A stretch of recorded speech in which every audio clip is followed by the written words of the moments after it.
அஸ்ஸலாமு அலைக்கும். Hi friends, எல்லோரும் எப்படி இருக்கீங்க? இன்றைக்கி நம்ம சேனலில் ஒயிட் சேமியா தான் செய்ய போகிறோம். தக்காளி, மசாலா பொருட்கள் எதுவுமே இதுக்கு வந்து தேவைப்படாது. பட் ஒரே ஒரு பொருளை மட்டும் நான் எக்ஸ்ட்ராவாக சேர்த்திருக்கேன். அது போடும்போது நமக்கு வந்து ஃப்ளேவர், டேஸ்ட் எல்லாமே கொடுக்கும். வாங்க சட்னி இதை எப்படி செய்கிறதுங்கிறத பார்த்துடலாம்.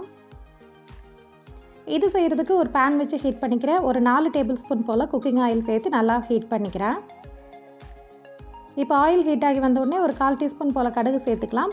உளுத்தம்பருப்பு, கடலைப்பருப்பு ரெண்டுமே சேர்த்துக்கலாம். நான் வந்து இன்றைக்கி உளுத்தம்பருப்பு ஸ்கிப் பண்ணிவிட்டு கடலைப்பருப்பு மட்டும்தான் சேர்க்குறேன். கடலைப்பருப்பு வந்து உங்களுக்கு நல்லாவே வந்து ஃப்ரை ஆகி வரணும். அதனால் லைட்டாக வந்து மிக்ஸ் பண்ணி விட்டுக்கோங்க. உங்களுக்கு டக்குன்னு ஃப்ரை ஆகி வந்துடும். இப்போ கடலைப்பருப்பு நல்லாவே பொரிஞ்சு வந்துருச்சு. இந்த ஸ்டேஜில் வந்துட்டு நம்ம வெங்காயம் அண்ட் பச்சை மிளகாய் உள்ள சேர்த்திடலாம். நான் மீடியம் சைஸில் 2 பெரிய வெங்காயத்தை ஸ்லைஸ் பண்ணி வச்சுருக்கேன். கூடவே வந்துட்டு காரத்துக்கு தகுந்த மாதிரி ஒரு 4-5 பச்சை மிளகாய் எடுத்திருக்கேன். பொடியாக கட் பண்ணி வச்சுருக்கேன். அதையுமே உள்ளே சேர்த்துட்டு நல்லா மிக்ஸ் பண்ணி விட்டுடலாம். கூடவே ஃப்ரெஷ்ஷான ஒரு 2 கொத்து கருவேப்பிலையுமே சேர்த்துட்டு நல்லா மிக்ஸ் பண்ணி விடுங்க. வெங்காயம் வந்து நல்லாவே வந்து வதங்கி வரட்டும். வெங்காயம் சீக்கிரமாக வதங்குறதுக்காக நான் இந்த ஸ்டேஜ்லேயே வந்து இந்த ரெசிபிக்கு தேவையான அளவு உப்பையுமே சேர்த்துக்கிறேன். நம்ம பத்தலைன்னா அப்புறமா நம்ம லாஸ்ட்டில் செக் பண்ணும்போது சேர்த்துக்கலாம். இப்போ சேர்த்துட்டு நல்லாவே மிக்ஸ் பண்ணி விட்டுருங்க. ஒரு 2-3 நிமிஷத்துலேயே வந்து உங்களுக்கு நல்லாவே வந்து வதங்கி வந்துடும்.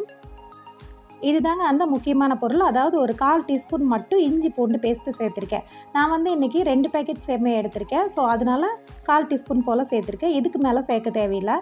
அதையும் சேர்த்துட்டு அதோட பச்சை வாசனை போகிற வரைக்கும் நல்லாவே மிக்ஸ் பண்ணி விட்டுருங்க. இந்த இஞ்சி பூண்டு பேஸ்ட் சேர்க்கறனால உங்களுக்கு வந்து நல்ல ஒரு ஃப்ளேவர் கொடுக்கும். சாப்பிடும்போது ரொம்பவே நல்லாயிருக்கும்.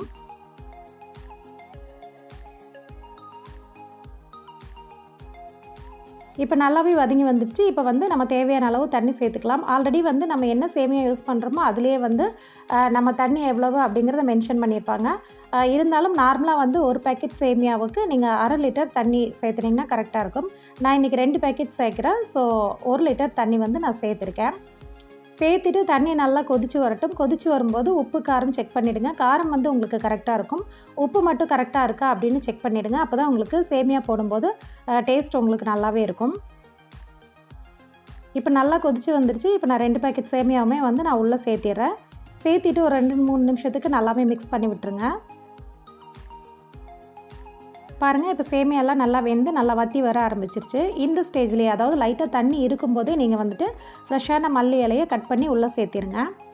அப்போ நல்லா சாப்பிடும்போது வாசனையாக இருக்கும். சேர்த்துட்டு நல்லா மிக்ஸ் பண்ணி விட்டுருங்க. இதுக்கப்புறம் ஒரு 2 நிமிஷத்துக்கு மட்டும் ஒரு மூடி போட்டு மீடியம் ஃப்ளேமில் வச்சுட்டிங்கன்னா அதுக்கப்புறம் ஸ்டவ் ஆஃப் பண்ணி சர்வ் பண்ணுறதுக்கு உங்களுக்கு சூப்பராக இருக்கும்.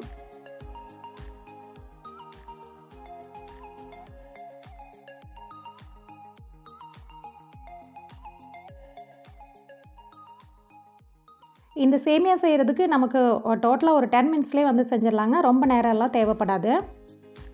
இப்போ ஒரு மூடி போட்டு க்ளோஸ் பண்ணிவிட்டு ஒரு 6-7 நிமிஷம் ஆகிடுச்சு. நான் எடுத்துக்கிறேன். பாருங்கள், ரொம்ப ட்ரை ஆகிறதுக்கு முன்னாடியே நீங்கள் வந்து ஆஃப் பண்ணிவிடுங்க. அப்போ தான் உங்களுக்கு ஆறி வரும்போது சாப்பிட்றதுக்கு ரொம்பவே நல்லாயிருக்கும். அவ்வளோதாங்க, இந்த ஈஸியான ஒயிட் சேமியா நமக்கு சூப்பராக சட்டுன்னு ரெடி ஆகிடுச்சு. இதுக்கு வந்து எங்கள் வீட்டில் தயிர் பச்சடி, அதாவது தயிர் வெங்காயம் இருக்குது இல்லைங்களா, அந்த பச்சடி தான் வச்சு சாப்பிடுவாங்க என் குட்டீஸ். ரொம்பவே நல்லாயிருக்கும். அந்த மாதிரி நீங்களும் ட்ரை பண்ணி பாருங்கள்.